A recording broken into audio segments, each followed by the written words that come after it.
So இந்த வீடியோவில் வந்து 2 டாப்பிக்கை பற்றி டிஸ்கஸ் பண்ண போகிறோம். என்ன அப்படின்றது பார்த்தீங்கன்னா, ஒன்று மன்னிப்பு கேட்ட அர்ச்சனா, ரெண்டாவது வந்து பார்த்தீங்கன்னா ஸோ அந்த ராஜாங்கம் டாஸ்க் அதை பற்றி டீட்டெயில்ஸ் என்ன அப்படின்றது தான் விவாதிக்க போகிறோம். ஃபஸ்ட்டு என்னென்னா, ஸோ அர்ச்சனா இந்த பிரச்சனைலாம் நடந்ததுக்கப்புறம் டிஃப்ரெண்ட்டான விவாதங்கள் எல்லாரும் மாற்றி மாற்றி பேசிகிட்டு இருந்தாங்க. கேமரா முன்னாடி வந்து ஒரு விஷயத்தை சொல்லிட்டாங்க.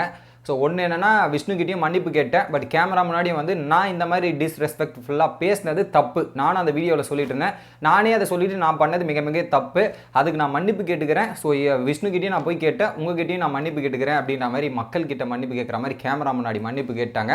ஸோ அதுலேயும் பார்த்தீங்கன்னா, அவர் பேசினது சும்மா என்னை வந்து அட்டாக் பண்ணிட்டு இருந்தா. ஸோ எதனா ஒரு விஷயம் சொன்னாவே என்ன இது பண்ணுற மாதிரி கமெண்ட் பாஸ் பண்ணுறது, இதெல்லாம் பண்ணுறது எனக்கு கடுப்பாயிருச்சு. அந்த கடுப்பில் தான் இதை பண்ணேன். பட் என்னதான் இருந்தாலும் கடுப்பில் இதை நான் பண்ணியிருக்கூடாது. அதை பண்ணி இதை மன்னிப்பு கேட்டுக்கிறேன், ரியலைஸ் பண்ணி அப்படின்ற மாதிரி கேமரா முன்னாடி ஒரு மன்னிப்பை கேட்டுட்டாங்க அர்ச்சனா. இந்த விஷயத்தை பார்க்க முடிஞ்சுது.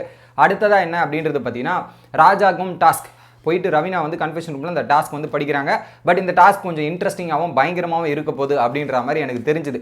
என்ன டாஸ்க் அப்படின்றது பார்த்தீங்கன்னா, ராஜாவோட செட்டப் வந்து வெளியே வச்சிருக்காங்க மக்கள் கார்டன் ஏரியாவில். அதுக்கேற்ற மாதிரி அந்த பாத்வே இருக்குது பார்த்தீங்களா. ஸோ வீட்டுக்குள்ளே நடந்து வர ஒரு பாத்வேல சென்டரில் ஒரு ரெட் மார்க் போட்டு ஒரு ஸ்கொயர் ஷேப்பில் ஒரு பாக்ஸ் போட்டிருக்கு. அந்த பாக்ஸு ஸோ பெல் பிக் பாஸோட பஸ்ஸரோ ஏதோ ஒரு சவுண்ட் அடிக்கும்போது யார் அந்த இதுக்குள்ளே போய் நிற்கிறாங்களோ, அந்த பாக்ஸ்குள்ளே போய் நிற்கிறாங்களோ அவங்க தான் ராஜாவாக ஆவாங்க. ஸோ அந்த குறிப்பிட்ட டைம் வரையும், இந்த டைமில் அந்த டைம் வரையும் ராஜாவாக இருப்பாங்க. அடுத்து திரும்ப பஸ் அடிக்கும், திரும்ப யார் போய் அந்த பாக்ஸில் நினைக்கிறாங்களோ அப்படியே ரொட்டேஷனில் வந்து போயிட்டே இருக்கும் ராஜா. ஓகேவா? இதில் ராஜாக்கள் எந்த மாதிரி ராஜாவாக இருக்கணுன்ற மாதிரி ஒரு 5 கேட்டகரி ராஜாக்கள் இருக்காங்க.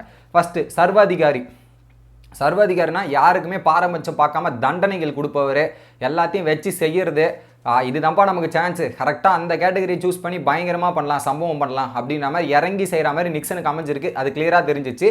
சர்வாதிகாரினா தெரியல, ஒரு பர்சன்டேஜ் கூட அவங்க ஃபீல் பண்ண மாட்டாங்க. நான் தான் சொல்கிறது நியாயம் அப்படின்றது மன்னிப்பு, அவங்க கிட்டேருந்து மன்னிப்பும் சரி இதுவும் சரி இந்த மாதிரி விஷயங்கள் நம்ம எதிர்பார்த்து சொன்னா கூட அவங்க அக்செப்ட் பண்ண மாட்டேங்க. ஸோ ஆக்சுவலாக வந்து பயங்கரமான ஒரு ஸ்ட்ராங்காக இருப்பாங்க, வில்லன் ரோல் மாதிரி வச்சுக்கங்க. அந்த கேட்டகரியை சூஸ் பண்ணியிருக்காரு. இத்தனை நாள் நீங்கள் என்ன செஞ்சீங்களடா, நான் உங்களை செய்கிறேன் அப்படின்ற மாதிரி தான் நிக்சன் அந்த கேட்டகரி எடுத்திருக்காரு.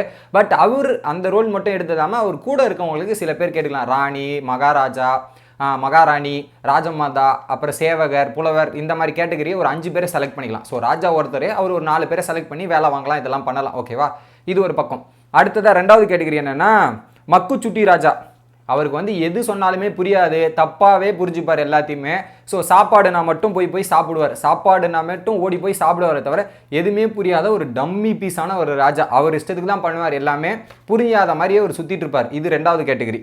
3வது பார்த்தீங்கன்னா ரொமான்டிக் ராஜானா லவ் பண்ணுறது, காதல் வளர்த்தேன் அப்படின்ற மாதிரி காதல்லையே சுற்றிட்டு இருப்பார், ரொமான்ஸ் பண்ணிக்கிட்டே சுற்றி இருப்பார்.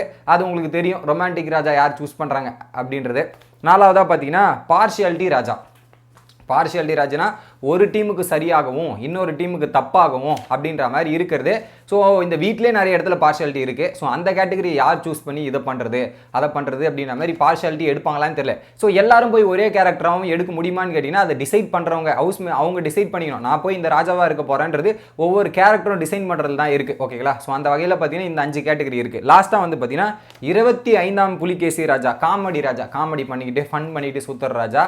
ஸோ அந்த மாதிரி ஒரு காமெடி. 23ஆம் புலிகேசி படம் பார்த்துருப்பீங்க, அதோட மாடுலேஷனில் தான் இதை வச்சிருக்காங்க. காமெடி பேசிஸ் ராஜா. இந்த கேட்டகரி 5 கேட்டகரி இருக்குது. சரி, இதனால் என்ன பலன் அப்படின்றது பார்த்தீங்கன்னா, ஒரு பக்கம் டாஸ்க் இன்ட்ரெஸ்டிங்காகவும் சுவாரஸ்யமாக போகும். இன்னொரு பக்கம் இதில் யார் நல்லா பண்ணியிருக்காங்களோ ஹவுஸ் மேட்ச்லாம் டிசைட் பண்ணி 2 பேருக்கு ஸ்டார் கொடுப்பாங்க. ஒன்று ராஜா கேட்டகரி பண்ணுறவங்களுக்கும், இன்னொன்று ராஜா செலக்ட் பண்ணுறாருல 5 பேர், புலவர், அமைச்சர், அந்த கேட்டகரியில் யார் நல்லா பண்ணாங்க அப்படின்ற கேட்டகரியில் 2 பேருக்கு ஸ்டார் போகும். ஸோ இது கண்டினியூஸாக நடந்துக்கிட்டே இருக்கும். இன்னும் ஒரு 3 நாள் இருக்குல்ல, இன்னும் ஒரு 2 நாள் இல்லை 3 நாள் நடக்கும். ஸோ அதில் யார் நல்லா பண்ணியிருக்காங்கன்றதை டிசைட் பண்ணுறது தான் இந்த டாஸ்க்கு. இதில் தினேஷ் அண்ட் மணி வந்து என்ன மாதிரி சொல்கிறாங்கன்னா, இப்போது ஒரு ஆண் ராஜாவாயிட்டார்னா பெண் கேட்டகரியை வந்து வேறு மாதிரி கொடுங்க, ஸோ இந்த மாதிரி பண்ணுவோம் அப்படின்ற மாதிரி ஒரு பக்கம் திட்டம் போட்டு பிளான் பண்ணிட்டு இருக்காங்க. ஸோ இது வரைக்கும் யாரும் ராஜாவாக ஆகலை, அந்த பஸ்ஸரும் அடிக்கலை. இதுக்கப்புறம் நம்ம பேசுவோம். உங்களோட கருத்து என்ன அப்படின்றத கமெண்ட் பண்ணுங்கள். வீடியோ பிடிச்சிருந்தா லைக் பண்ணுங்க கைஸ்.